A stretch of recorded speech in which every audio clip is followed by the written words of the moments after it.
It's time for This Week in WordPress, episode number 367, entitled When a Podcast Encourages a Wrestling Match. It was recorded on Monday the 23rd of February 2026. My name's Nathan Wrigley, and today I am joined by three fabulous guests. We're joined by Tim Nash, we're also joined by Marc, Benzakein, and Onar Alili. We're here to talk about WordPress, but boy, do we go off the rails on this episode. Stay tuned. We seem somehow to encourage two very lovely people in the WordPress community to actually have a fight. I don't know exactly what happened. It was very strange, but highly entertaining at the same time. We also talk a lot about AI, as you would expect. We talk a lot about WordPress 7.0, which is now ready for beta testing. We talk about whether or not we should have a WordPress Slack, which draws in all of the WordCamp channels as well. There is so much about AI, all about robots, all about wrestling, all about fighting, all about cybersecurity and threats, and it's all coming up next on This Week in WordPress. This episode of the WP Builds podcast is brought to you by GoDaddy Pro, the home of managed WordPress hosting that includes free domain, SSL, and 24/7 support. Bundle that with the Hub by GoDaddy Pro to unlock more free benefits to manage multiple sites in one place, invoice clients, and get 30% off new purchases. Find out more at go.me/WP Builds. Hello. Good morning, good afternoon, good evening, wherever you are in the world. And I can see some of you from different parts of the world. It's very nice. Lots of comments dropping in, largely about the weather, which is always interesting. So let's just sort of say what we're doing this week. It is This Week in WordPress number 367. I feel that's the wrong number, but let's go with that. That's what I wrote down. 367. It is Monday, the 23rd of February. We'll be repackaging this as an episode. It'll come out into your podcast player of choice tomorrow morning at the highly unusual 7 a.m. in the UK. I don't know why I picked that, but I picked it and thought I'm sticking to it. I'm being consistent. So it's gone out at 7 o'clock in the morning in the UK for about 8 years or so. No reason, but at least it's there when you wake up, depending on where you are. The idea is to talk about WordPress, but increasingly we end up talking about all sorts of different things. And I think there'll be quite a lot of security stuff, possibly AI. Well, I say possibly AI stuff. It's mostly AI stuff these days. There's no oxygen left in the room. But in order to make that happen, I'm always joined by a panel of experts, let's put it that way. And today I'm joined by these three fine people. There, and there. And our first one over here is Sir Tim Nash. Hello, Tim. How are you doing? Hello. I just can't remember when I got knighted. You'd think it would be an important thing in my life. Honestly, this whole royal family thing is down. Guy with sword coming at me. But no. Budget cuts. Yeah. The royal family are having a tough time. Yeah. I wonder if they'll start charging. Anyway, let's not get into that. That's definitely off topic. But how are you doing? You all right, Tim? Yeah, I'm here. That's about as much enthusiasm as you can reach. That's the level of enthusiasm we're going to get. I asked the contributors to give us a little potted bio, and so Tim's has always excited me in the past. I never read it just in case it's something that requires a bit of inspiration at the start. So here it comes. I genuinely haven't read it. Right, here it is. Tim scares people, and oh no, Tim scares people, and no more so than Nathan Wrigley, for he fears the intros. Will he be singing, dancing an intro, or just saying hello? I don't know. Today, though, he should not fear. He should fear not, as there's no intro. As this intro is really tame. Thank the Lord. Tim is a professional Doom speaker and security consultant specializing in WordPress. You can find out more about him at timnash.co.uk or listen to his semi-regular chat with Nathan on the WP Builds show, Feeling Insecure. We should do that again. We should. We haven't for a long time. And let's get back on the wagon with that. But I am so pleased that there's There was nothing that I had to sing or do as a sea shanty or any of that this week. So This time. Don't worry, I'm back in a few weeks' time. Yeah, okay. All right, I'll hold my breath. But thank you for joining us. I'm also joined by Marc Benzakein. Hello, Marc. Hello.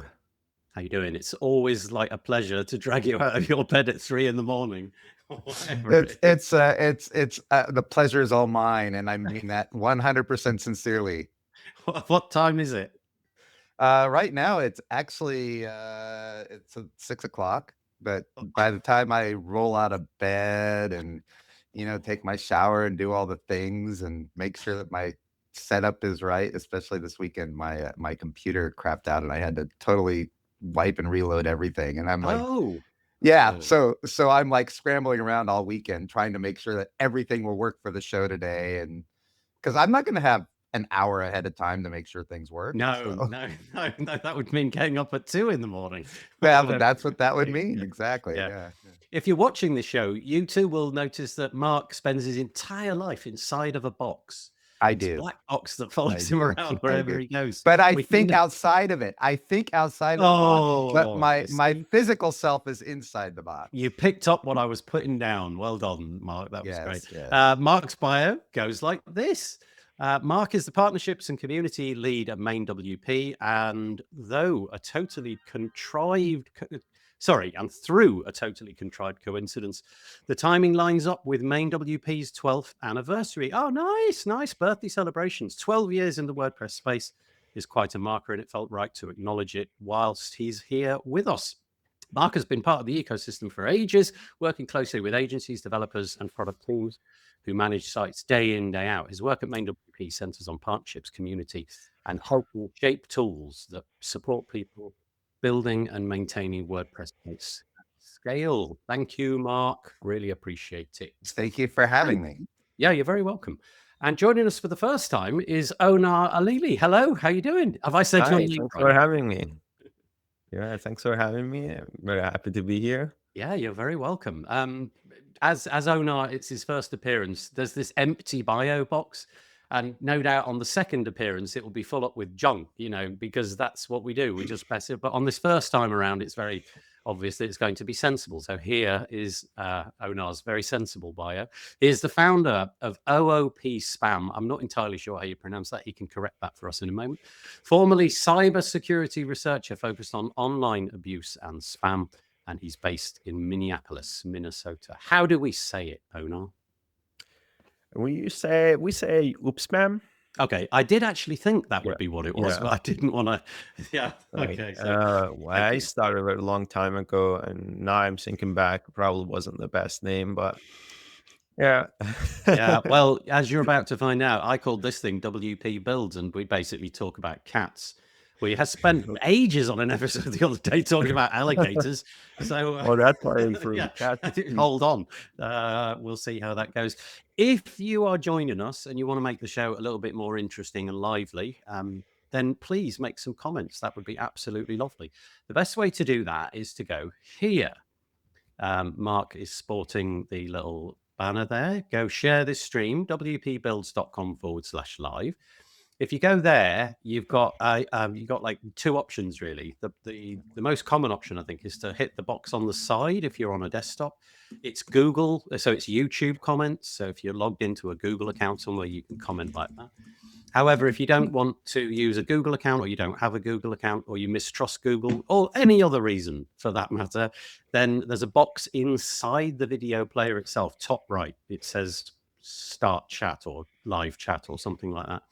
Click on that and you don't need to be logged into anything. You can be entirely anonymous. And so please share it with your friends, relations, animals, pets, poltergeists, whatever the heck you've got going on over there. And it looks like some people have jumped in. So here we go. We often get the weather forecast. Oh dear. And in Boston, James Lau is joining us, and it's 30. Oh, that's brutal. It's -1 degree centigrade. Birds, animals, tree branches, people fly at a 90 degrees angle. Visibility nil. Officials, blizzards warning remain in place until 7 a.m. EST. Good morning. Oh, that sounds bad. Well, it's -15 here. Oh, that's not real. That's like the temperature on Yeah. Mars or something. But at least the internet works. So, Yeah. you know. Yep. Yeah, electrons love it. They Yeah. love all this cold. It's worked Yeah. perfectly. Courtney Robertson's joining us, but she's saying hello to James. She's given a comment about the weather there. Just 2 inches here. I guess that's snow she's talking about. Oh, David Wormsley, my partner in crime, David Wormsley. He says, hello, first time catching the beginning of this show. What a birthday treat. I'm presuming it's your birthday, David. And if it is your birthday, happy 92nd birthday. It must be that at least by now. Something along those lines. I don't know how old David is. I think he's older than me, though. But happy birthday, David, if it is your birthday. The webinar is also joining us. Hello, beautiful people. How you doing? And oh gosh, there's quite a few, isn't there? Lots of people saying hello to each other. Oh, come on, rub it in, won't you? David's in Goa, where it's 27 degrees centigrade. All I can say is the electrons hate it. I imagine the humidity is horrible, though. Yeah. Go on. Tell me the humidity is horrible. It's his birthday. He's getting old, and the humidity is horrible. That's it. That's how we're gonna reconcile it.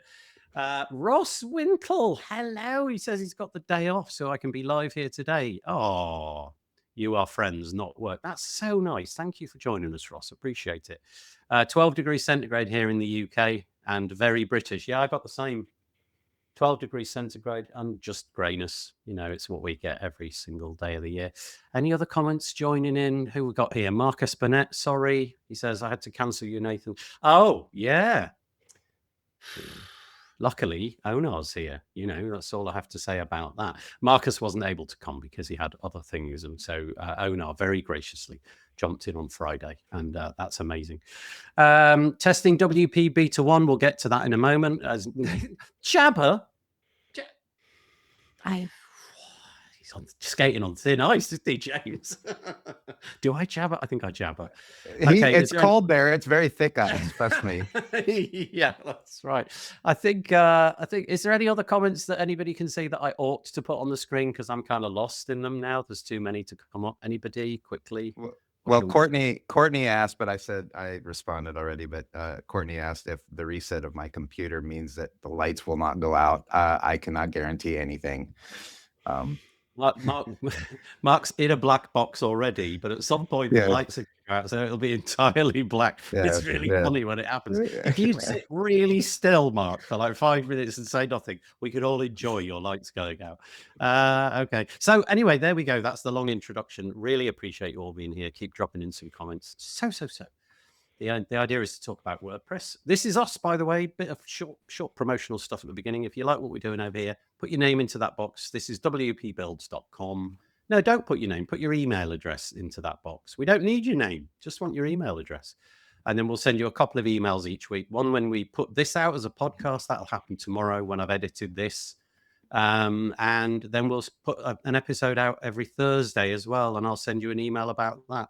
And this week, I was lucky enough to have the fabulous Andy Bell. Andy Bell, I think in years gone by, Andy Bell was a more of a WordPresser than he is now. I think it's been many years, I think, since he's used WordPress in anger, if you know what I mean. But I had a chat with Andy because I saw him at a conference last year, which Tim was there as well. It was in London last year. And Andy was on stage, and he wasn't really talking about WordPress. He was talking about sort of agency life and things like that. But one of the things that caught my attention was his position on AI. Now, Andy is very principled about AI, and he's very, very forthright. He doesn't want anything to do with it. He doesn't want anything. He doesn't want his agency touching it. So the content that they produce, the code that they write, the websites that they launch is all human made. As soon as those words came out of my mouth, I realized the error. It was all made by his agency, not human made. Forgive me. Anyway, but he also won't work with AI companies. So if an AI company comes to his agency and says, will you build us a website? The answer is going to be no. So we explore his fairly principled position here. And I got to say, the more he talked, the more I was nodding my head. You know, the dominoes kind of started to fall for me. And he was able to encapsulate it really well. So I don't suppose any of you three have got anything to add about that. This is my promo bit at the beginning, but I've dropped the subject of AI and his principle on it. I feel on principle, I should say, did the word Luddite turn up in the conversation? It should have done, shouldn't it? Yeah, probably. Yes. But Carry on. I know what you mean. I think his is not really captured around the technology. He's obviously got a notion that he can do whatever the heck an AI can do when it comes to design. He's got the skills. He doesn't need the shortcuts. And so whilst it might save him a bit of time and probably some money, go and have a listen to him. I know what you mean, though. But I found myself nodding is all I can say. Anybody else, Mark, Onar, anything to add about that before we move on? I respect anybody who has principles and sticks to them. Yeah, that's and so I have a great amount of respect for what he's saying. And if he can, and I think it's always important to be able to do what the AI is doing. You have to be able to understand what it's doing so that you can either fix it or not. So if you choose not to do it, it means you know what you're doing. Well, and the other interesting bit was that as the sort of the conversation developed, not only was I kind of getting more and more into it, but I could see where he was coming from. And the bit that kind of made the principles stick for me was the fact that it really hurt his business in the year 2025. It been incredibly successful, and it had hurt. You know, that having this principle had hurt his business without a doubt. He was very open about that. But what he had not done publicly is he hadn't said out loud the bit about the AI. He'd just not taken work that required him to use AI. He hadn't taken work from AI companies, and he hadn't used AI. So anyway, the knock-on effect was as soon as he started saying the quiet thing out loud, I refuse to work with AI, suddenly his roster got filled up again. So it turned out that for a small subset of people, and he presumably is an early mover, that rounded off his 2025 really well. Now we'll have to see how long that continues, but it turned out that principle resonated with a lot of people who needed a website. But we'll have to wait and see how that works over time. Okay. Anyway, there we go. Anybody else before I move on? Please keep your eye on the comments, you three, because if there's anything that crops up, there's too many at the minute for me to keep my my eyeballs on. By the way, he has a like a course platform called Picalili. It's PICCALIL.li, Picalili with the LI after the dot. And a lot of the courses are about this kind of thing, you know, so mindful design is one of them. I just thought I'd mention that in case anybody was keen to pick up on what it is that he's doing. Go and check it out. Right, okay, so moving on to user-submitted content, or in this case, guest-submitted content. Here we go. MainWP, you brought this to our attention. It looks like the year in review. How did MainWP go, Mark? 25. Well, first of all, Dennis asked me to write the year in review this year, which is actually a pretty intimidating task, I gotta say. And I was kind of like, when you go back and look at everything that happened, it kind of blows your mind. Blew my mind as to how much the team just did last year. And I think about it once again in the frame of this 12-year anniversary thing, and I just am blown away constantly that they are so motivated every single day to just keep pushing and pushing and pushing. After 12 years, I mean, that just is astounding. So that's the big takeaway for me from this. The rest of it goes into details as to how many things we pushed out and where we're going and all of that. And I won't get into all of that. I would appreciate it if people would read it. I appreciate you letting me share this with the audience, and I hope people read it. And I don't want to take up too much more time other than that, but I just can't talk about the group of people that Dennis has put together at MainWP. It's just the amazing group. Nice. Okay, well, probably a quick Google. Everything that we mention in this show will be in the show notes tomorrow. So when the podcast audio drops, there'll be a link to a blog post, which is basically a bunch of links. Some of them are in the show. There's ones that didn't make it into the show, but all of the ones that we're going to mention will be in there. So this will make it into that list. It'll probably be under the community section if you go there, or possibly the plugin section, depending on where I drop it. But go and have a look. Or you could simply Google at this moment, couldn't you? Year of Momentum, a year of momentum, 2025 year in review. Nice that you love your team as much as that. That's brilliant. I feel so lucky, honestly. Yeah. I went from being an owner of a company and a founder of a company to being in a company where I feel like I'm a founder, even though I'm not. So it's really, I feel very fortunate to have landed where I did. Yeah. Oh, that's lovely. I'm just going to pause the entire show very quickly because I just want to say over a period of about 3 months now, this person has dropped into the show, Gvenk. And every single episode, I have no idea what his name is. And every episode, he says what his name is. And I say, I'll remember it for next time. And I never remember it. So I've actually written it down on a piece of paper. Hoping that he'd drop in today. I think you should name the show after him. Yes. Just so that you have an episode that's like... Yeah. Well, he's joining us from Amsterdam. And of course, thank you, Brian, for... see what I did there? It's Gerard. Thank you, Gerard, for joining us. I really appreciate it. And I appreciate me. Sorry, I don't appreciate me. I appreciate the fact that you're coping with the fact that I relentlessly, been unable to remember who you are. I really appreciate it. And nice mention for you, Tim. I think it was Ross I saw in the comments who said it's lovely to see you. What did he say? He said, oh, no, it was Reese Wynn. Nice to see Tim again.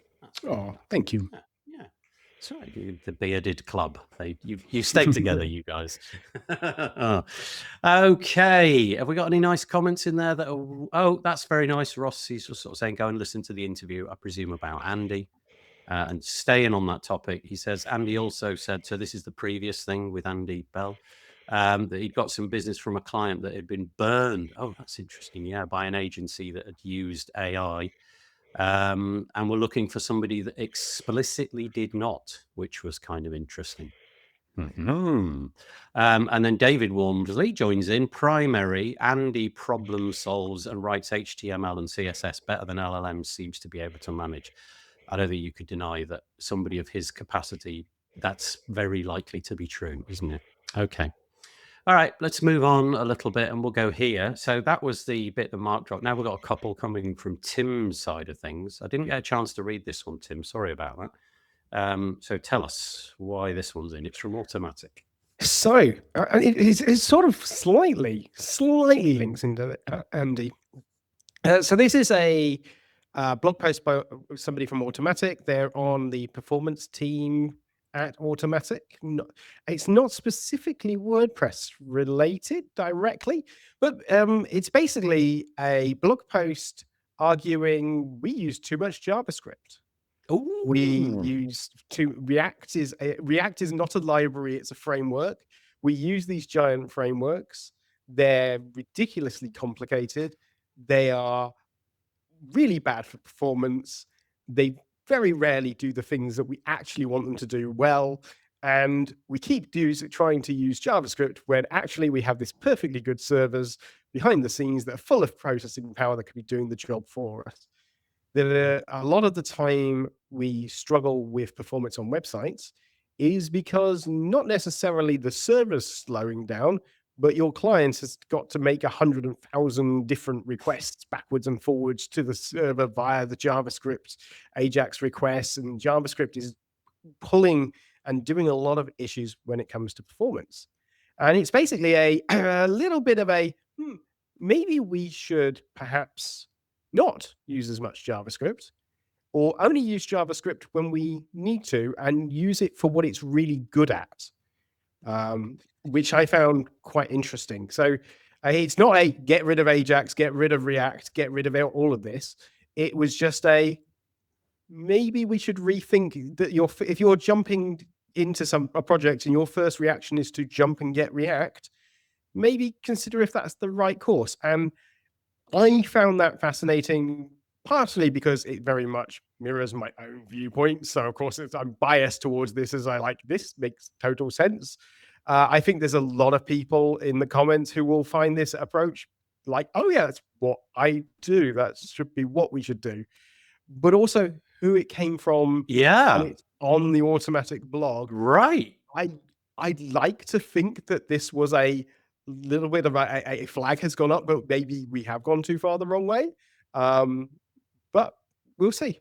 But it's a really good read. It's a really well thought out read that for me reflects a lot of my own viewpoints. So I very much was reading this and nodding my way along to it. So I think I can more or less guarantee that David Walmsley in the comments will be warming his hands on this. He shares the exact same opinion as you. I use something when it's not necessary.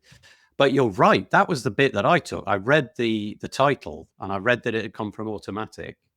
And then I got to the bit where it was obviously taking its first like little targeted aim toward React in particular. And I did think this is curious. It is. He does take quite a strong aim at React, but it then does emphasize that it's not specifically React. It's more that React is actually, and I think his argument basically is you never load just one JavaScript library. It's part of the philosophy of JavaScript development seems to be, well, I can just reach for this and I can reach for that.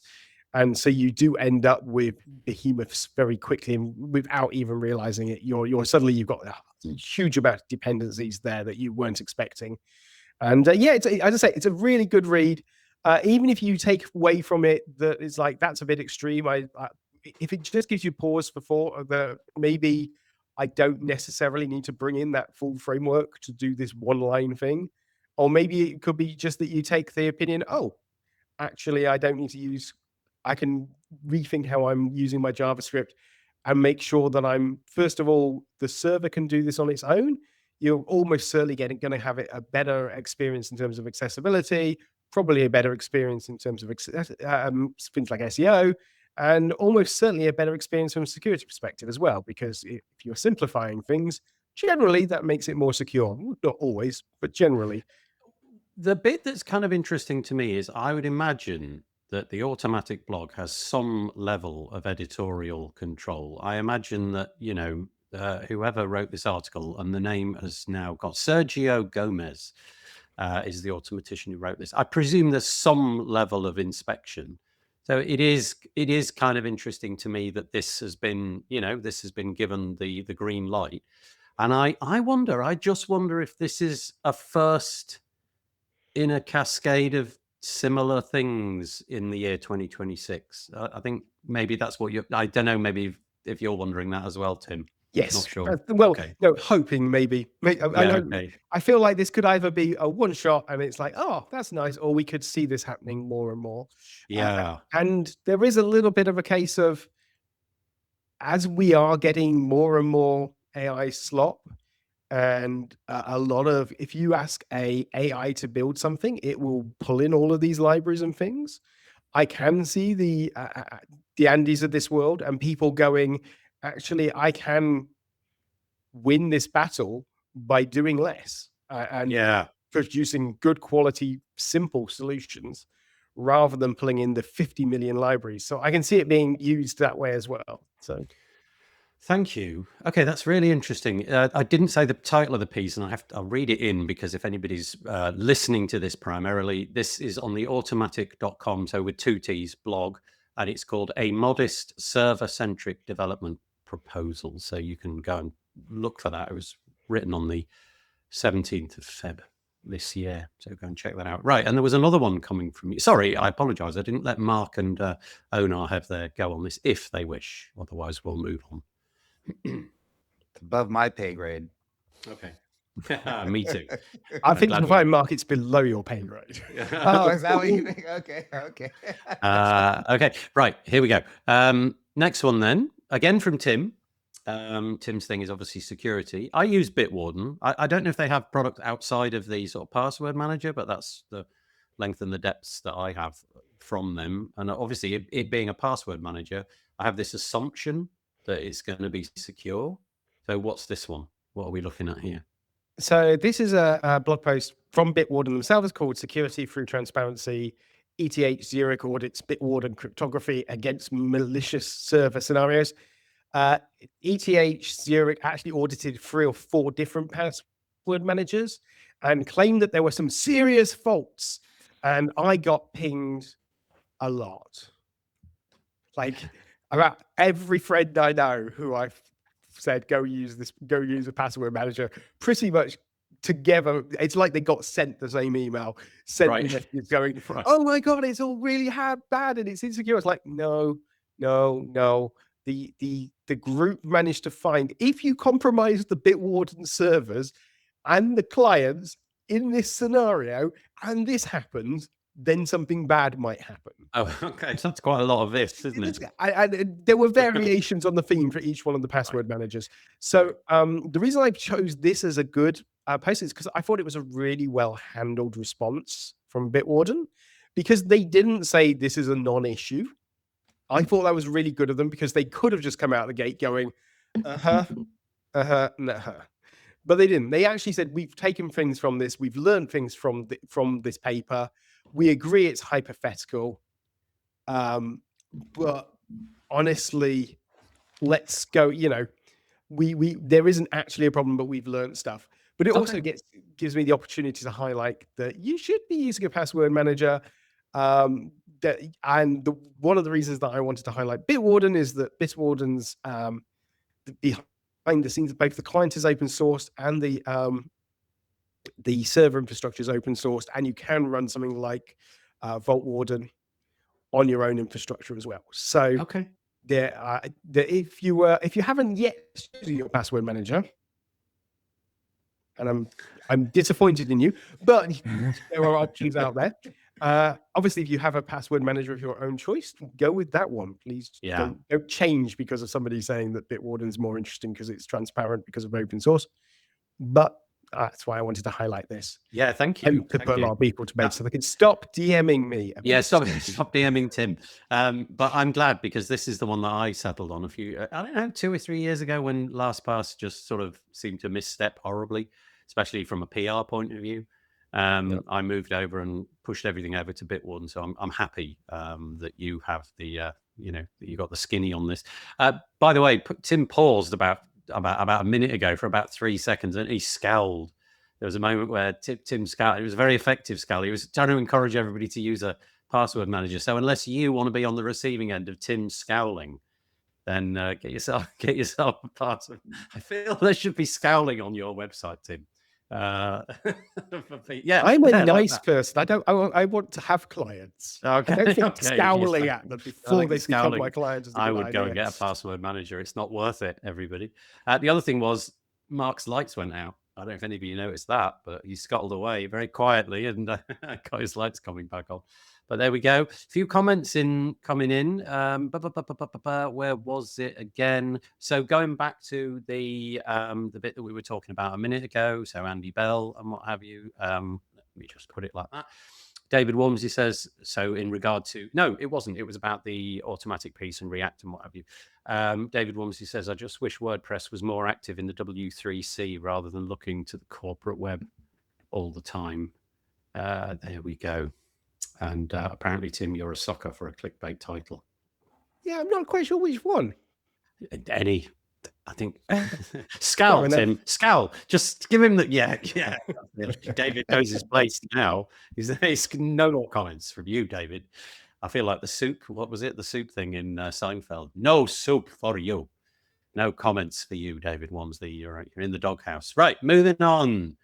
So there's 3 that are coming up from Onar, and the first one, I don't know if this GitHub repo is something that you're involved with personally, but we're looking at Kitten TTS, which is a subdirectory of Kitten ML. What is this? What is this, Onar? This is a text-to-speech model, which people can host, self-host. It's on like 25 megabytes, the smallest one. This is, I'm a big fan of open source models, and in turn, that's great for privacy focus people. And in general, this model, what gives you is, sometimes we go articles and there is listen to this article, and you can do this with this model and without paying anyone. You can just host it in your WordPress website and your hosting. Hopefully you are not using share hosting.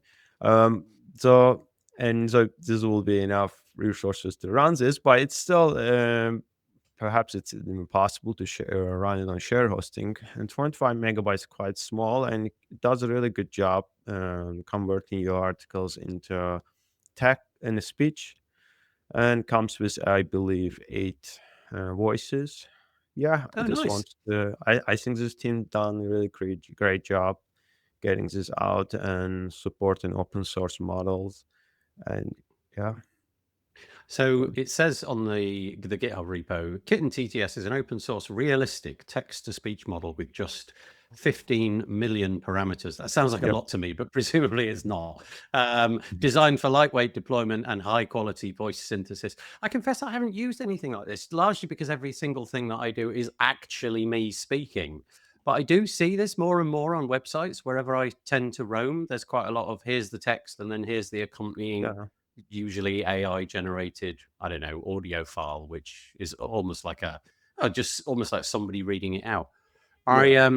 I find them quite hard to listen to most of the time because they don't sound real, but maybe this is there is some examples down there. If you scroll, you will see they put some examples where they read the text.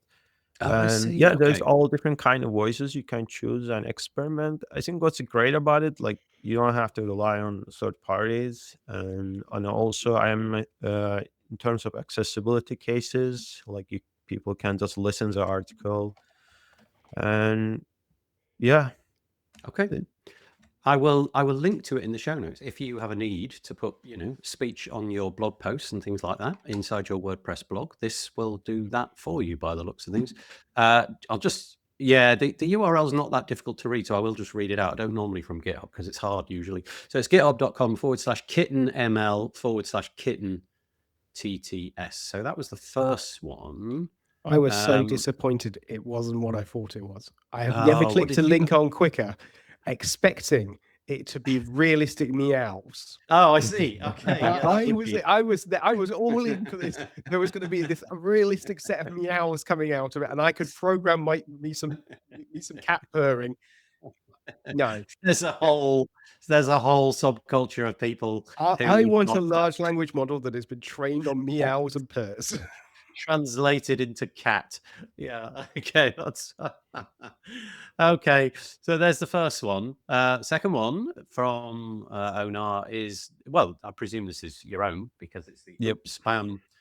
You've got an annual report as well. You've got some key findings here, but just sort of run us through the highlight items of. I'm not going to spend too long on this. I just this is usually we do every year where we take some sample of data and look at the data, and this is very actually related to what Cloudflare posted recently about their denial of service attack. In recently, we've seen a lot of attacks are coming from residential IPs, meaning like people, they don't know their devices are compromised, like they have smart boxes at home, or they have like their computers or their smart devices. They're all like spreading, starting spam campaigns or doing card testing attack. People are in WooCommerce are very aware of this issue, card testing attack, where people steal other people's cards, credit cards, and they test it on your WooCommerce website. And yeah, this is about report about that, and yeah, in general, awareness about residential proxies. And yeah, we've seen again this year we saw more attacks in WooCommerce, and also WordPress is more popular, so it has seen more spam campaigns targeting WordPress. That's all. I encourage people to read about it, and there is some also free tools how they can protect themselves from the attacks and against thank you. attacks. Yeah, I will link to that again in the show notes. So you just see the URL. The URL is easy enough to say, so I'll read that in. I think quite a lot of people who consume this podcast, they do not, they don't read the associated posts. So it's quite good if I can read the URL. So it's oopspam. So oopspam.com/2025-spam-report. So you can go and check that out, and there are some key findings there. We'll get onto a piece a bit later if there's time from Cloudflare, and one of the things that they particularly mentioned was the use of smart TV hardware as one of the things which is sort of ramped up, I think, over the last quarter. We have a little thing which we plug in the back of the TV. It's called, I think it's Google TV, something like that. Yeah, also Fire Stick. Yeah.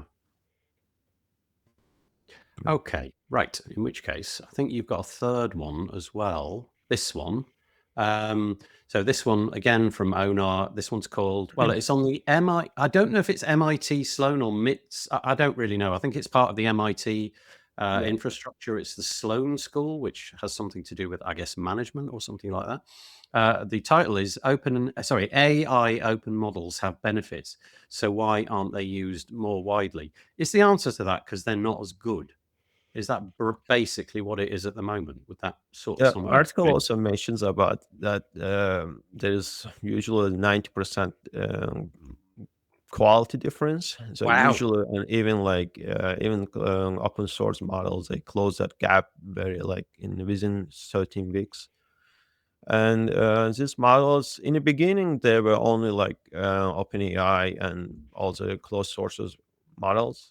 So people more got used to those models, and people started integrating into their system.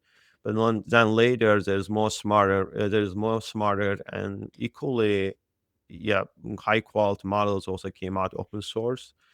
They are, I think now it's really expensive for companies to switch. I think that's one reason people don't want to deal with it.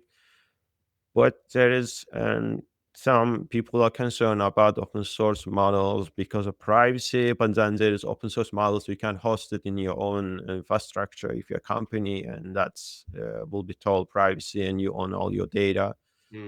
Yeah, and I think another concern they raise there is top open source models now currently all made in China. And so they all come from, and that's another privacy concern. But again, you can host all these open models locally and without any internet connection. So that will solve the privacy issue. In general, the article goes through why people should switch and they should consider. And of course, there's a huge cost. And I have this feeling that the year 2026, I'm just taking this data from people out in the wider ecosystem, tech journalism more broadly, so not really WordPress related. And many of them seem to be talking about the real financial upside down pyramid, basically, this sort of really difficult to maintain financial structure that a lot of these AI companies are built upon. So, venture capital money, which at some point the venture capitals will wish to have back, and how the AIs that many people have become dependent upon will become significantly more expensive for the exact same thing. I do wonder as well, given the kind of stuff that I would ever use AI for, which might be literally just summarizing a URL, poke a URL at it and say, summarize that in 100 words. I'm sure that some of the open source ones would be completely capable for me at that kind of thing. Obviously, if you're trying to do the cutting edge coding and things like that, then I'm sure that you do need to reach into your pockets. But I don't know. Maybe open source will win this in the end, but let's wait and see if they are the ones capable of using accessing internet resources and using different tools. They're very capable nowadays. It's just there's not as much commercial interest in open source models, so there's not as much PR team behind them. So they are not. It's kind of interesting how a lot of the people in the open source arena who advocate massively for open source are quite happy to use these proprietary technologies to build this, that, and the other thing on top of WordPress. It's kind of interesting how that whole you don't even have to host them yourself. You can, for example, the Open Router. I don't know, you heard about this. Open Router is the infrastructure that hosts all the different open source products, open source models, and you can use them through these companies too, and you get privacy benefits, and it's much more cheaper to use them for especially small simpler tasks. So And Ross, who was in the comments, sorry, Tim, I'll just read Ross's comment quickly. It surprises me, says Ross, the amount that the WordPress project is talking about AI so much, but not talking about open models. Sorry, Tim, I think you were trying to say. I was just going to put in a couple of points. One is that there are two different costs. Open source models, you have the cost to train the models and the size and infrastructure you need to train the models. And that is a hardware problem that there aren't companies going, hello, I'd like to get, I have a data center over here that I wish to train the models on. I will then hand that open model back into the real world to give it away for free, with the exception of, unless that is literally a company strategy or a nation state strategy, which is the Chinese model process, which is we're going to throw this out as a disruptor.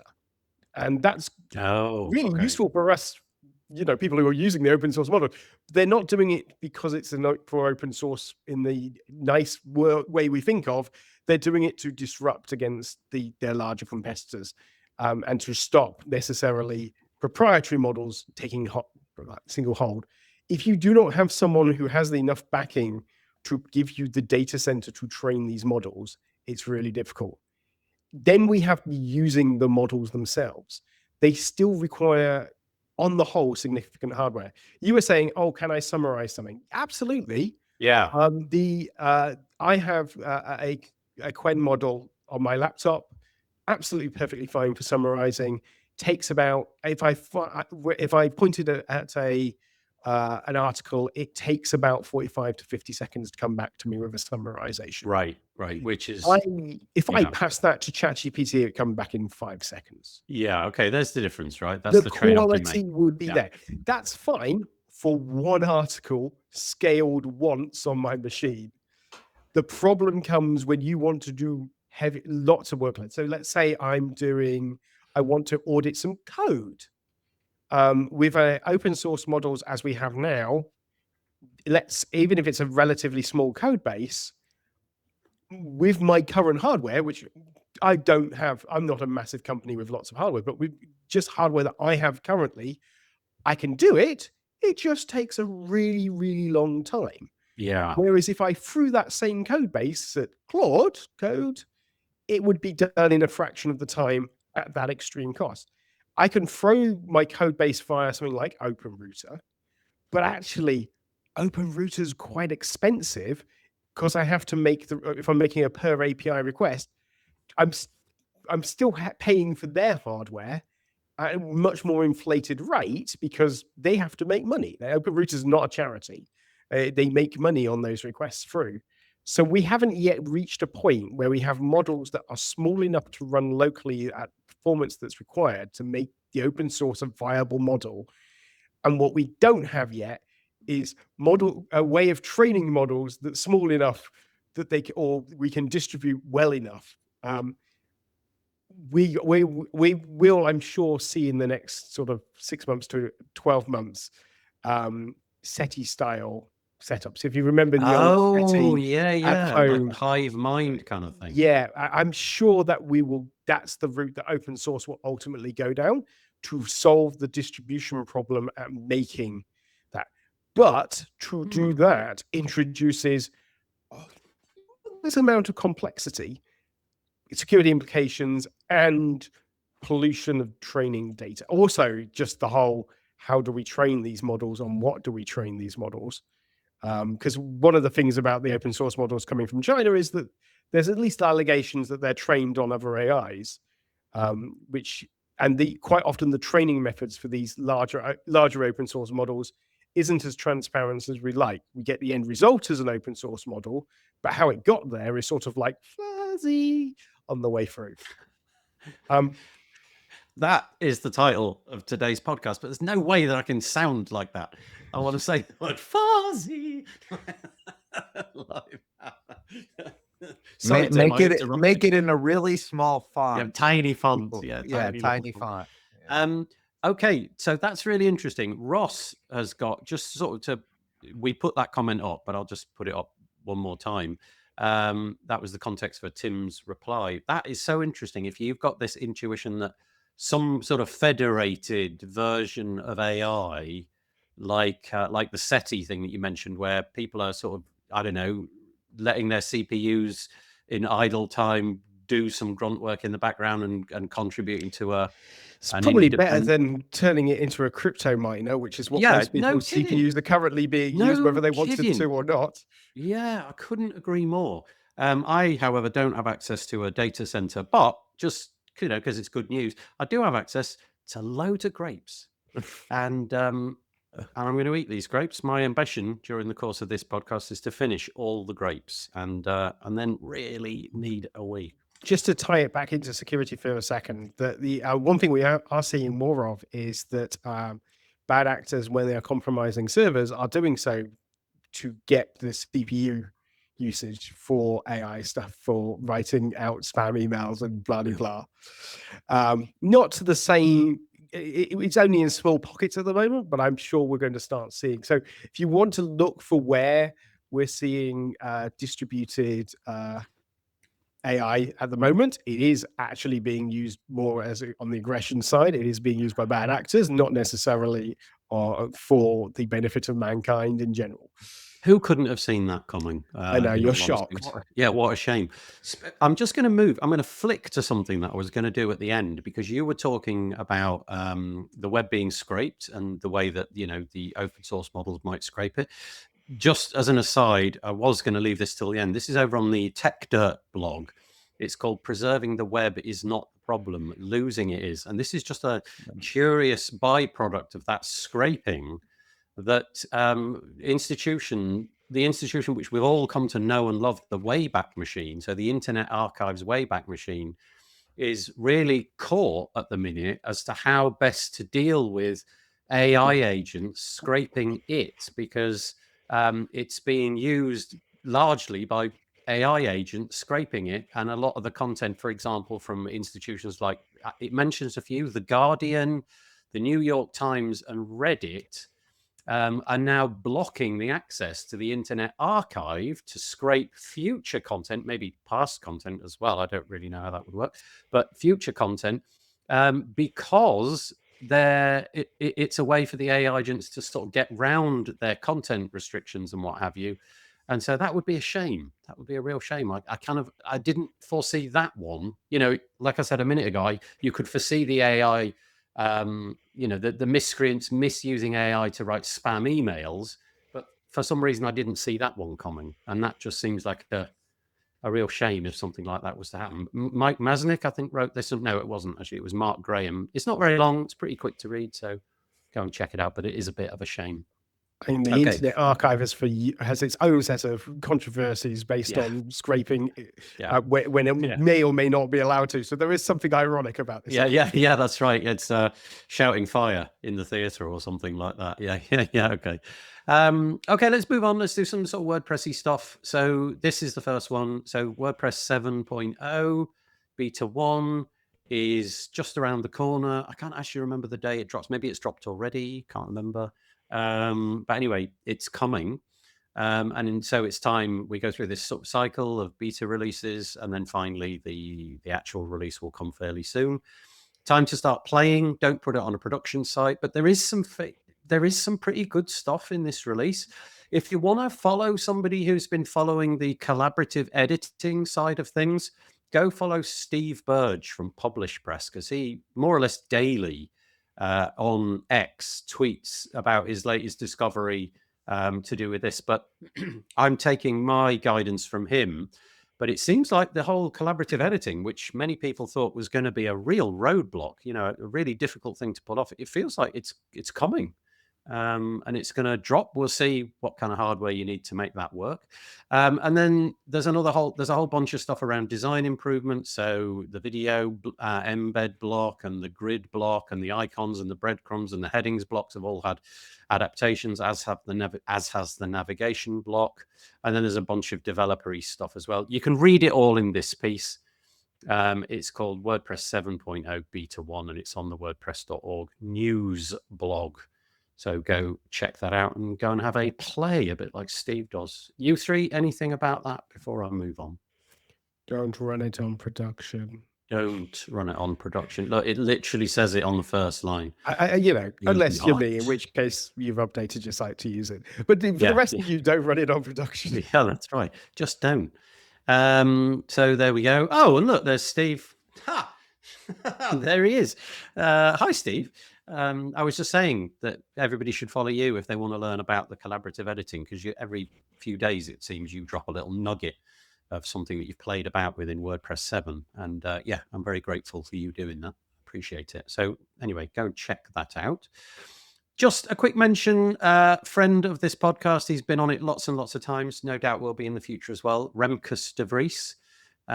He's launching a new service. He's had a service for a little while, Truer Than North, but I won't try to parse this. It's a fairly lengthy written article, but he is sort of pivoting what he does in the WordPress space and picking up the mantle that Gildenberg put down, the project run by Jonathan Wald and Tammy Lister, which they put on ice, I think, just before Christmas, something like that. I don't think Remkes is literally directly picking it up, but as it's gone out of existence, he can see that there's a sort of a hole in the market there. So he's going to be doing what they're doing. In other words, communicating with people, trying to figure out where they fit with their products and services in the WordPress ecosystem. So he's going to be like a consultancy for that.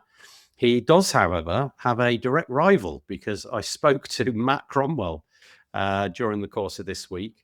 And he, co-founder of GiveWP, worked for Stellar WP for a long time, so equally credible in terms of their length and breadth of history in the WordPress space. He's launched something called Roots and Fruit, which looks like it's going to be exactly similar, very analogous to what Remkes is doing. So if you need a bit of guidance in your WordPress company's journey, check out Remkes's blog, but also if you check out the Tavern podcast that I did with Matt Cromwell, or go to rootsandfruit.com, you'll be able to see what they're both up to. Anything about in that? the pre-show, we were suggesting that we should just set them up in a ring and fight. But I've subsequently thought that, given how unfair that would be to Matt, that a rap battle might be in order instead. I'm Product totally down for rap that. battle. Yeah. Could we not do both? Would it be possible to have them both doing that simultaneously, a sort of cage fight meets rap battle all at the same time? I apologize, Matt. This wasn't my idea or Remkes. It was Tim's idea. I'm just saying. But Nathan, you did fully support it before the show. So. No. I don't remember any of that. I can't remember that at all. No. Yes, it would be fun. And then Taco's here. So I know Taco knows Remkes very well. Maybe you could persuade him to get in a cage fight with Matt. Well, this is not. I don't think anyone wants to get in a cage fight with Remkes. I don't know. No. There's probably like a handful of people on Earth who best Remkes, I think, because not many, and they probably all live in like Norway or something like that. Yeah, really. I'm going to go back to the rap battle. Okay, all right. So Remkes and Matt, if you could just crack on with that, organize the rap battle, and then we can report back on it. I feel like a major WordCamp that would work nicely. Yes. Oh yeah. See who's like the best at advising clients. Look, I tried to do some sort of rap gesture then. I just sort of did this. I don't know. I feel like that would be the cringiest thing ever. Yeah, that's why it should be done, Mark. Yeah, that's exactly absolutely. It would be the most watched WordPress TV thing ever, probably. Yeah. Jamie Marsland could compare it. It could be, oh yeah. I think we've cracked it.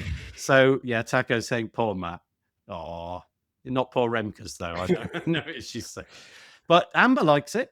She's got a giggle icon, and frankly, if Amber likes it with a giggle icon, it has to happen. That's all there is to it. Keep it coming. This is brilliant. We've lost Onar. I don't know if we've lost Onar or Onar's camera has sort of just died the death. But we've lost. Well, no, we haven't lost him. He must still be there in some capacity, because I can see that he's still on the screen. So, Onar, if you can hear me. I'm here. I just that's great. Have a problem. That's fine. If the camera's busticated, no problem. Just stick with us for the audio. Yeah, I'm listening. I'm here. Yeah, that's great. Thank you. Okie dokie. Let's move on a little bit. and have a look at this. Last week, we reported on the fact that the WPCC, now annoyingly, there are two acronyms that fit WPCC.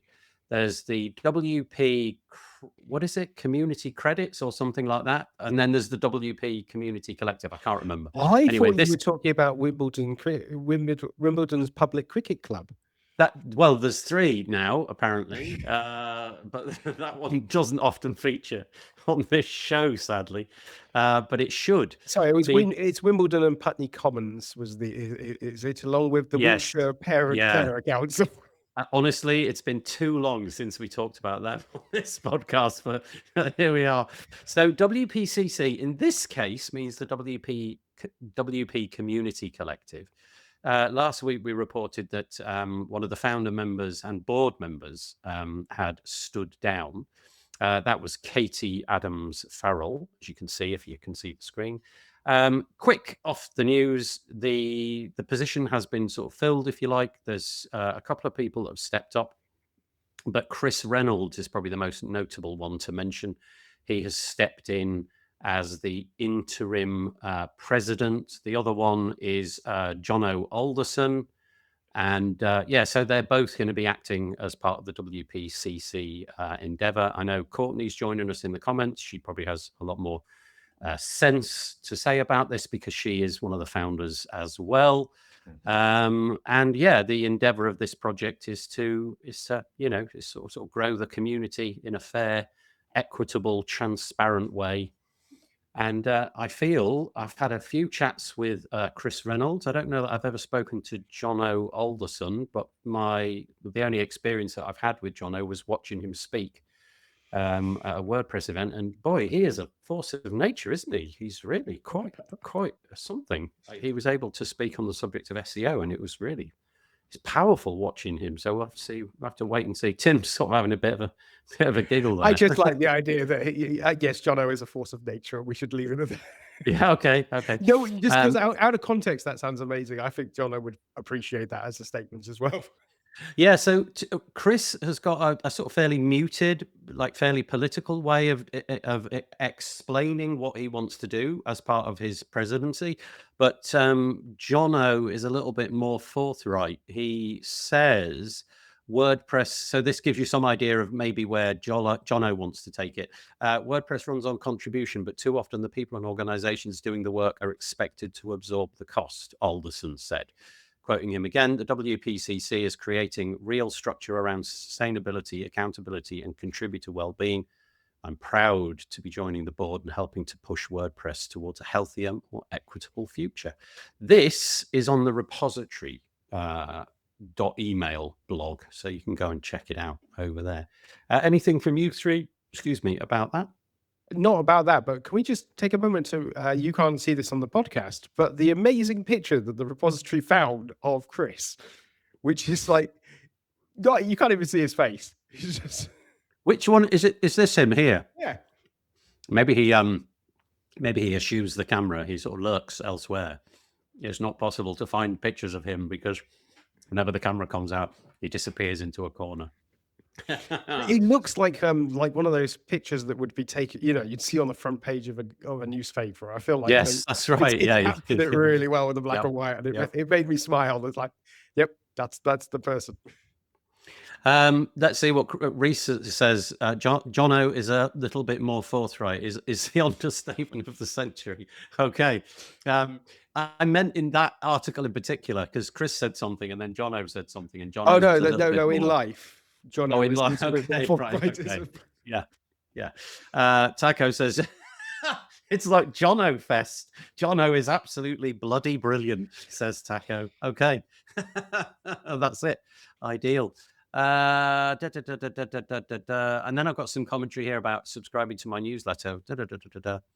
I don't know. Send me an email and I'll figure it out. It's admin@wpbuilds.com. He was talking about the tavern, not you. Oh, is he? Tavern? Yeah. I have no control over that. But send me an email anyway at that email address and I'll get it looked at by the team that run the tavern website. Okay. Thank you very, very much. Anyway, well, there we go. Courtney saying welcome to both Chris and Jono joining the WPCC. Oh, maybe it's one of Zach's. Zach, if you've ever met Zach's like a total pro photographer. He takes photographs of bands, mainly metal bands. I think it's a side gig. It's not like exactly what he does. He obviously works in the tech space, but side gig. So maybe is that one of yours, Zach? Did you actually take that picture? That's interesting. Right. Okay, there we go. That's that piece. Right, let's move on.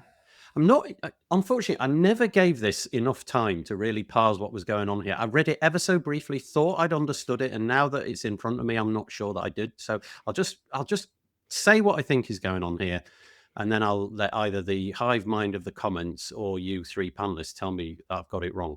So Matt Mullenweg took to the make.wordpress.org Slack this week. Is that right? Yeah, it's 18th of February. And said, I've heard that so WordCamp Asia, Europe, and US have separate Slack groups, but it would be better to have everybody in the main.org group. And then he says, let's move everything over. He says, I think this was done because there was too much friction in making new channels. Totally fine to create public channels for big events and private ones for planning, etc. Let's deputize a dozen people to be able to spin up channels or admin them.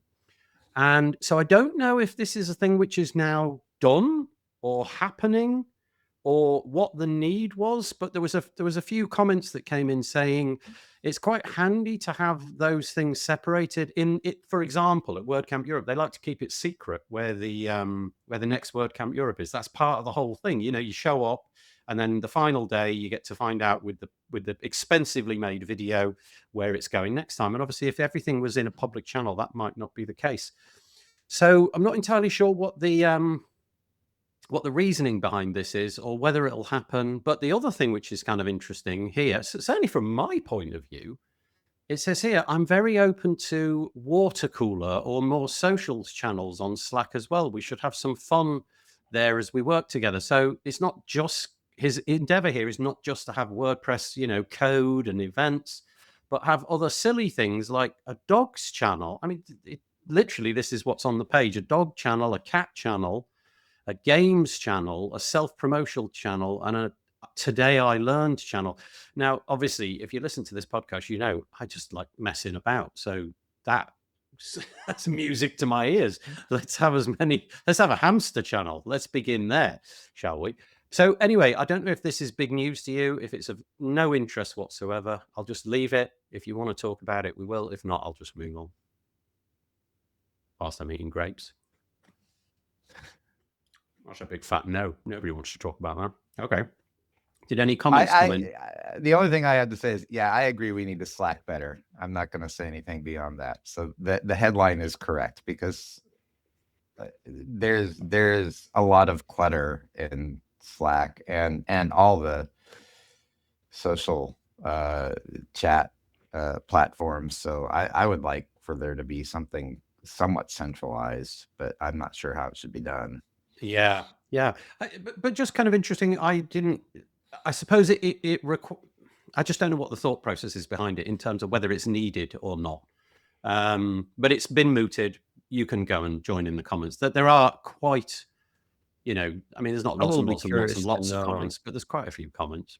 I will be curious to know what they talk about in cats and dogs. Yeah. It's just cat videos, dog videos. Yeah. The cat channels. It's gotta be more than dogs. The dog channel's exclusively for cats. By the way, somebody's ears were getting hot. Somebody could hear us over the internet. Remkus has joined in. Yeah, I agree, Remkus. I think that Matt would hands down beat you in the. I was going to say, what's the underlying? What are you trying to say there, Remkus? What you think you're implying something, aren't you?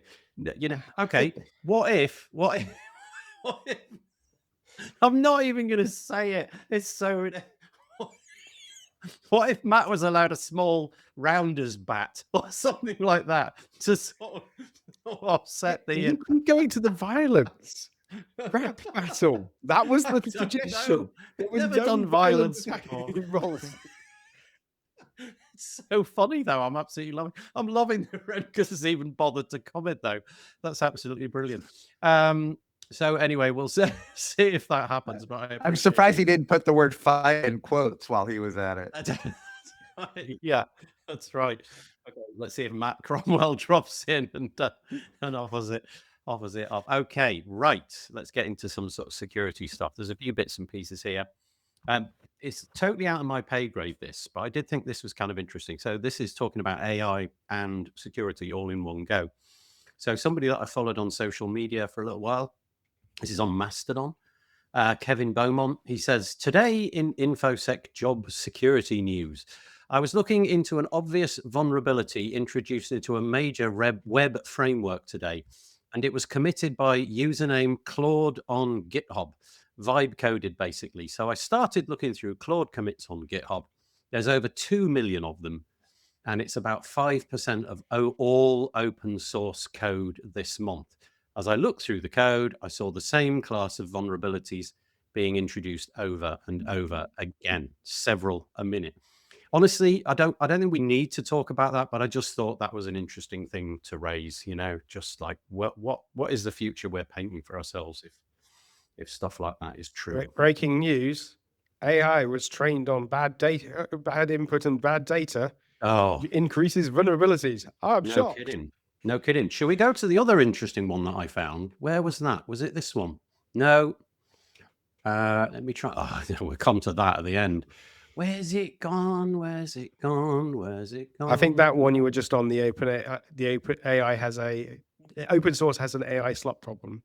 That was not the one I was thinking of, but that is kind of interesting. No, I've forgotten what the context of it was. Maybe it was that one. No, I can't remember, but there was one which sort of jibed perfectly with this one. Yeah, anyway, we'll come back to those in a minute.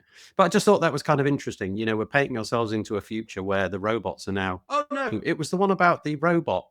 Are you talking about the Sean Hooper one? Yeah, that's right. Which one was that? Where did let me see if I can find it. It's when the robots fight back. Yeah, let me find it. You're right. You've got the measure of it. That's the one I'm after. While you're looking for that, one of the things that's interesting about that is that these commits are being actually submitted and are being submitted and signed by Claude. So this is like, hello, we're not even pretending that there's someone looking over this and have manually putting this in. This is the AI has submitted this. This is signed and through. And there's part of me that's really pleased that's happening, because right now it's really difficult. If you get a piece of code in front of you and you're like, who or what coded this? So it would be nice to actually see more AI code being properly authored by showing who's actually doing the authorship. Okay. And what the position of the human was inside that. So actually, I think we absolutely know there's not 5%. 5%. It's going to be masses more. It's clear 5% of it isn't. That's not the real figure. It's going to be significantly more. In the space of just 12 months, the development space has completely changed. I reckon there's significantly more than 5% has been of just the WordPress core code has been committed. There's going to be way more than that generated by AI in the last set of commits for WordPress 7. If we took one of those features, the real-time collaboration part, and just looked at how much of that was AI coded, I suspect that is going to be quite high. It's not going to be 5. It's not going to be 10. It's not even, might be even in 20, 30s, 40%. But you don't know that. No. Because we have no easy way at the moment of verifying, other than looking at it and going, God, that's AI slop. I'm not saying the real-time stuff is AI slop, by the way. That was probably but that there is but it gives you an example. At the moment, we don't know. So it would be good to have some sort of ownership and some custody chain, so we can actually see what's generated that. Okay, so you're saying that having some heuristics as to that portion was definitely humans and that portion wasn't, having some reliable data on that and people not lie, that's kind of interesting. By the way, I never get to say the word breaking on this podcast, but I'm going to say breaking because, look, here it is. It's official. Matt Cromwell has he's joined in. I would also point out that Remicus's reply of his last reply explaining that the dude has been doing taekwondo for 8 years and kickboxing for free, and I'm going to emphasize again, in a rap battle. Okay. Where's the comment about taekwondo? Oh yeah, okay. So I'm not trying to. Really not, but it's funny, right? It's quite funny. So Matt Cromwell says, my bet's on the little guy in that match. And then Remkus comes back with, mine are absolutely on the big dude who's been doing taekwondo for 8 years and kickboxing for 3. Okay, I think at this I think the other thing that we have to keep in mind here is Matt really is a lover, not a fighter. Okay. Yeah. So there's that too. So that's if I use that as the title of this episode, it's going to be misconstrued. If I use Matt's really a lover, not a fighter, I don't think anybody's going to pick up. But that it's it was true. that Matt, okay. Matt would just go and give Remkus a big hug, and that would be the end of it. Okay, Taco, can I just say thank you? Taco's now divorced us from all responsibility. He's decided to take on organizing it. That's great. We wash our hands of the whole thing. It was a terrible idea, but you haven't. Can I still submit a session? Yes, of course you can. You do it. Let's get them in a ring. This is hysterical. I love this. And then Matt finally, rap battle. Okay, rap battle it is. Together with the music majors and native English speakers. Okay. I dare you to use that title. Oh, Lord. Some episodes are easier than others. Let's put it that way. I have to keep up with the comments as well as trying to make sense of everything that's coming in. Okay, Elliot Richmond's joining us. Hi, Elliot. Loving your blog, by the way. Very calming. Recommits via AI. This is a very good reason for AI governance, ASAP. How would that be done? Who would govern AI? You'd have to have some sort of UN for AI, wouldn't you? Because it's cross. EU has a bunch of laws around AI safety and governance. But I don't know how that's going. I mean, the EU has a bunch of proposals for laws around. Right. But I'm not sure they actually implemented it or not, but they jumped on that train very quickly. We all know that governments are excellent at understanding technology usage. Oh, yeah. But that being said, what Tim say about using AI code comments, I know that people at some companies, I have some friends in Shopify, I think they also publicly disclose that they use a lot of AI comments, but there's always human in the loop that reviews all this pull requests by AI models. And so you want to make sure that all the codes are aligned with your the standards, your internal standards, and also there's no vulnerabilities and stuff.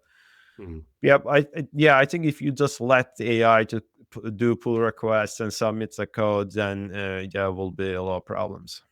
So, sorry. Oh, no, go ahead. Yeah, go ahead. So I didn't mean to interrupt. Sorry. But you said something which led to the article which I was trying to find, which you got quite right, Mark. It was the one, and I've actually now, for goodness sake, I've now lost it. There we go. It was the Sean Hooper one. This came up this week. So Sean Hooper posted a piece called "When the Robots Fight Back."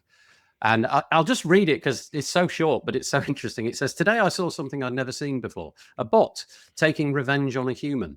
Matplotlib is a popular open source Python code library used to make visualizations. Yesterday, a contributor named Krabby Rathburn submitted a bug fix. The pull request was closed by Scott Shambor, stating the project's rules that ban AI submissions. Usually, this would be the end of things, but no. This bot, which runs the OpenClaw AI, instead decided, you can't make this up, decided to create a blog post calling Scott out, which it later retracted. In my favorite part of this interaction, the bot tells Scott, judge the code, not the coder. Your prejudice is hurting Matplotlib. What? I mean, what's happened to us? I mean, here we are talking about Matt Cromwell and Remkus having a fight. It's completely hijacked our minds. It's all AI's fault. I mean, seriously though, getting back to that piece, isn't that just nuts? Doesn't that isn't every bit of your sinew going, how have we got to this point where a robot can in effect get the hump and then go off and, I mean, obviously it's doing what humans do, right? This is the sort of churlish, petty behavior that humans exhibit. And the AI has gone, oh, what would a human do? Oh yeah, let's do the churly, petty thing. And so that's what it's done. So anyway, I just thought that was really interesting. And thanks, Marc, for rediscovering it. Just as an aside, I've just put a link in the guest chat, which probably you've already linked to in past episodes. But if we're going to have AI fight Remkus, so at least we've now got the option. Okay, let me try. Is this? Can I put this on the screen? Is it safe? Yeah, it's safe. Right, hold on. Okay, we're all having a giggle, are we? Okay, here it comes. Oh no, I haven't. This is insane. I haven't featured this. I actually saw this the other day. Should we give the viewers a few seconds of this because it is kind of cool? China's dancing robots. How worried should we be? So, okay, imagine they get churlish, and check it out. I'll just sort of zoom in a bit. I mean, what the heck? Doesn't that make you? I mean, obviously they're doing some sort of pre-programmed repertoire, but yeah. What are you advocating putting these in the ring with Remkus? Is that why this is on the screen? No, I'm just suggesting that if you're gonna, you seem to be very keen on this idea that Paul Remkus is going to be put into a cage. Yeah. And then you mentioned AI. I was like, well, if we're going to put AI against him, we'll yeah, they're coming for us. To be fair, I think he could with one finger go like that, and it would fall over and just be sitting. That's there. right. Yeah, it's got like a tortoise, so it would be hilarious to watch. Don't you think, though, that in like a couple of years' time, it's entirely possible that we'll be looking back and the fun will not be like that anymore? It'll be, okay, now they really can observe the finger coming towards us, them, and they'll just snap that finger right off. Because I think it's when you put the guns on them that you need to start going. Well, we'll skip over that and go with the I was going to say, we don't need more violence in this particular episode. We can all agree. No guns for the robots. Thank you very much. Right. I had a couple of pieces, which I'm not going to have time to get to. So let's see where we get to now. Oh, this is another piece that came from Matt.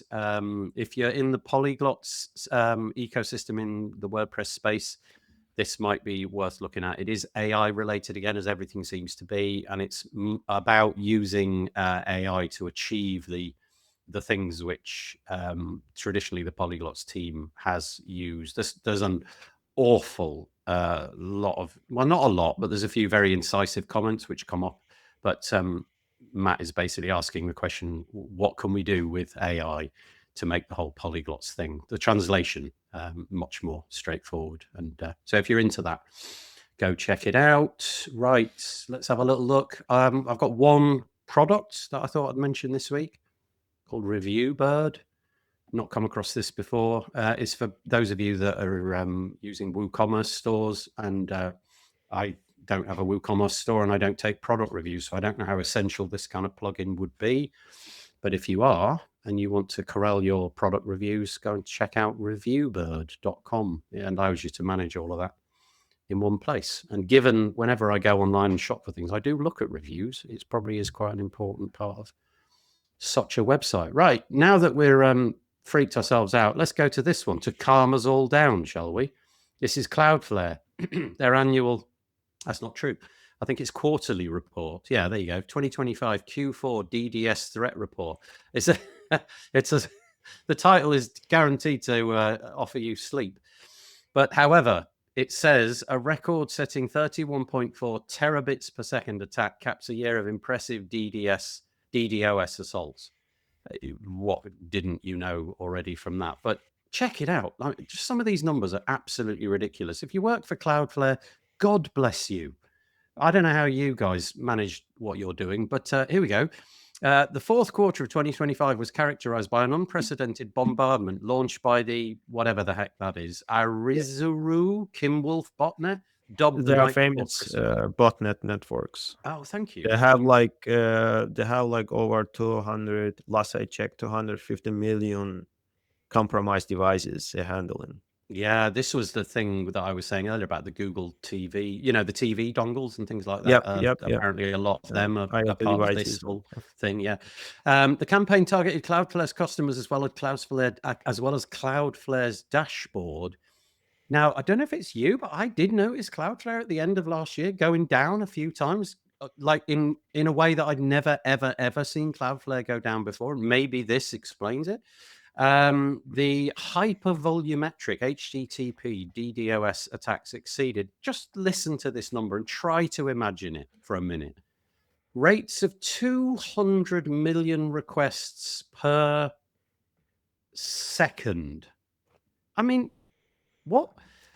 Just weeks. That was just weeks after a record-breaking 31.4 terabits per second attack.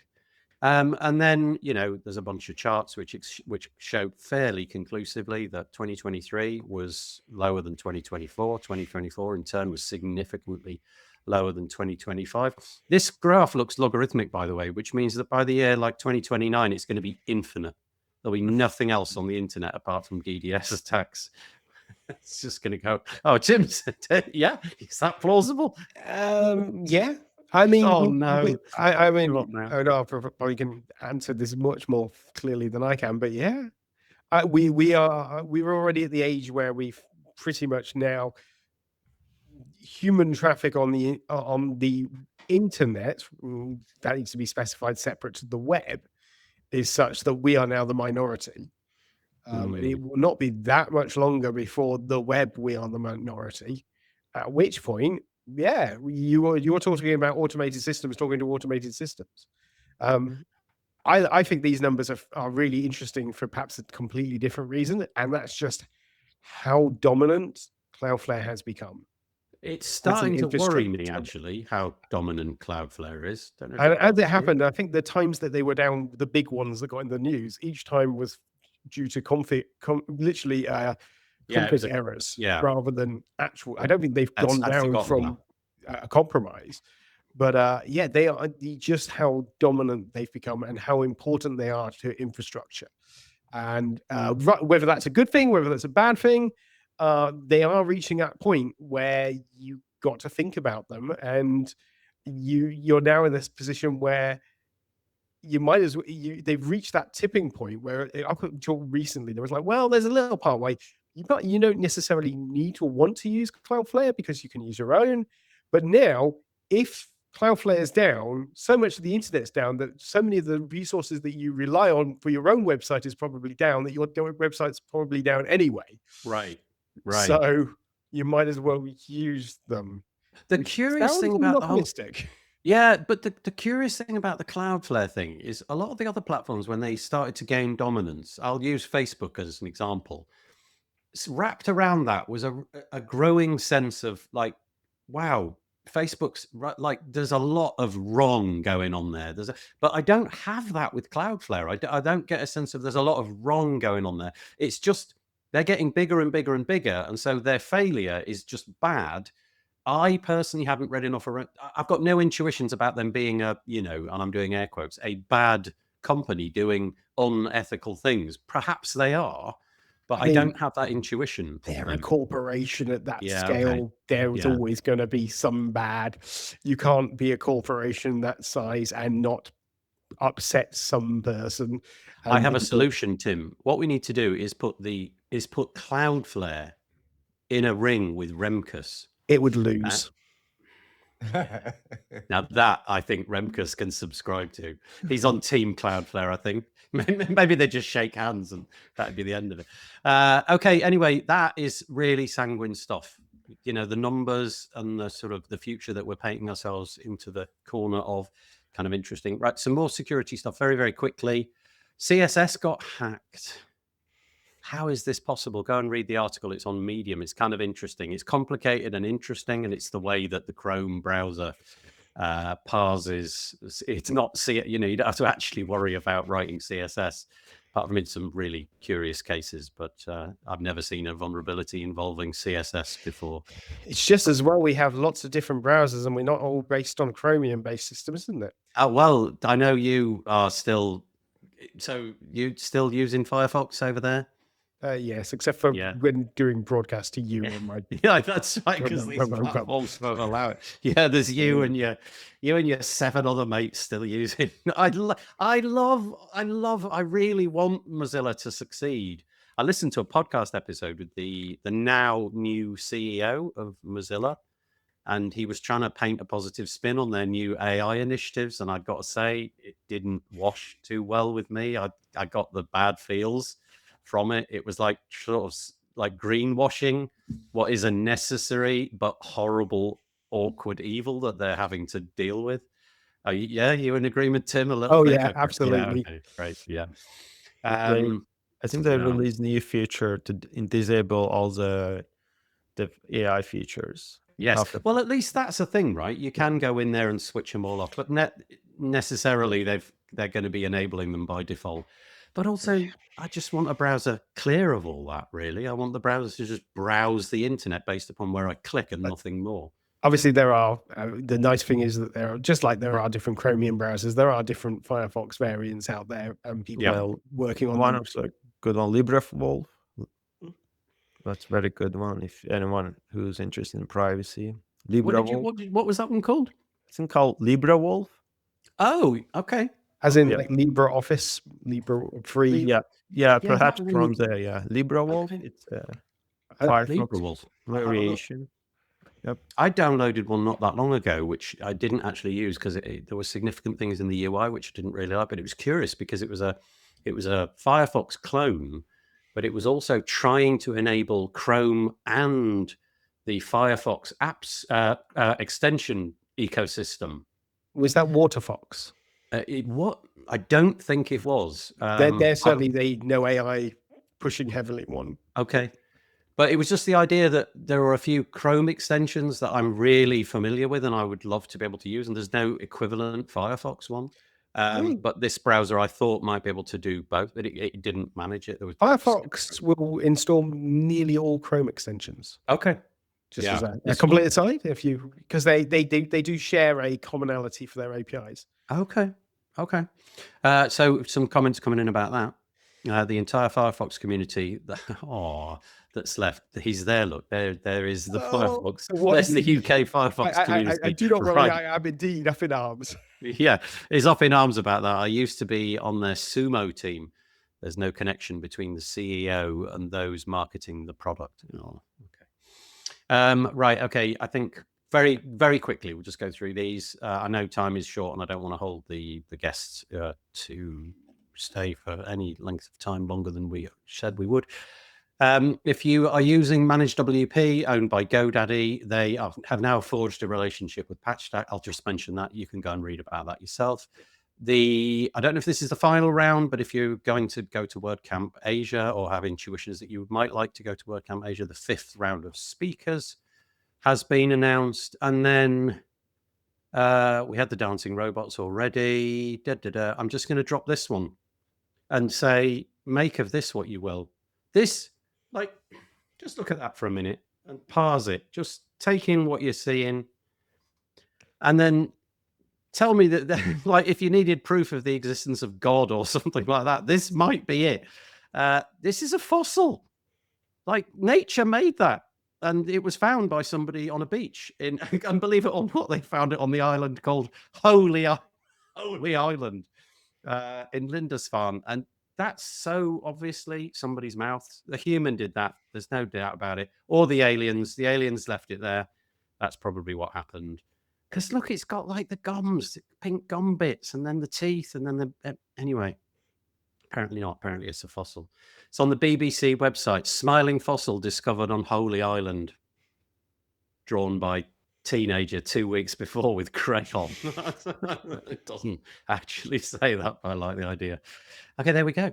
That's it. We've run out of time. We've actually overshot the amount of time that we should be doing this show. Thank you to you for joining in the comments. We await the obvious wrestling match between Matt and Remkus. That'll be interesting to see. Maybe we'll bring that to you. Battle. The rap battle. That's Yes. right. Yeah. No, the no rap, violence. no violence. The no violence rap mod wrestling match. That's what I heard. How when about you a said- breakdance competition instead? Oh, what? A breakdance competition. Yeah. Okay. Yeah. To be honest with you, what would satisfy me right at this moment, because I've been watching so much of it, is if they both just had a go at curling. Just both there of you you go. do the bit of Yeah. curling and see who's the who's I like the idea of the. I feel that still very much leans more towards Remicus than it does Matt. Yeah. Okay. We keep present. Yeah. Well, Okay. Well, how about Matt my could surname is hire that Cromwell battle? Australian- Matt could hire that Australian person who competed in the last Olympics. Yeah. You remember her? He could hire her. Oh, Yeah. I watched to that. do- To do the curling, because that would be No, better. to do the curling, yeah. breakdancing. Can do all the moves and then finally release it. I accidentally caught sight of that Australian lady doing the whatever that event is. Is it like street dance or something like that? It's broken dancing is Broken, what yeah. it was. Well, not, anyway, it not was- breakdancing. It was on. There was obviously a news article. It was on in a shop that I was in the other day, and I watched it. And it really, even though I know nothing about that event, I have no chops about what's credible and what's not. I was watching it like, oh, it's so weird. It's so bad. Anyway, there we go. Thanks to our team. Patricia says, appreciate it. We'll be back this time next week, I hope. Should be back this time next week. But thank you. I'm just going to go around the houses and say thank you to Tim Nash. Hello. There he is. Thank you to Marc Benzakein. It's still like crazy o'clock in the morning over there. Appreciate that. Nah. And also to Onar. Thank you so much Thanks for for joining us. having Hopefully, me. Onar, you'll come back and join us on a less weird episode. They're This is always gonna- weird. They're always weird. They're not this weird. Don't This one was fall quite for it. weird. Every single episode is weird. Okay, all right, okay. I Well, that's probably fun should for- rate. for having Yeah. me. I love it though. This what makes this fun, right? It's weird. So Oh, it's- absolutely. Yeah, Yeah. I agree. And we'll be back this time next week. So if the three of you want to stick around and have a little bit of a natter after this, I would welcome that. But we will see you next week. Thanks for joining us in the comments. Appreciate it. Bye-bye. Bye-bye.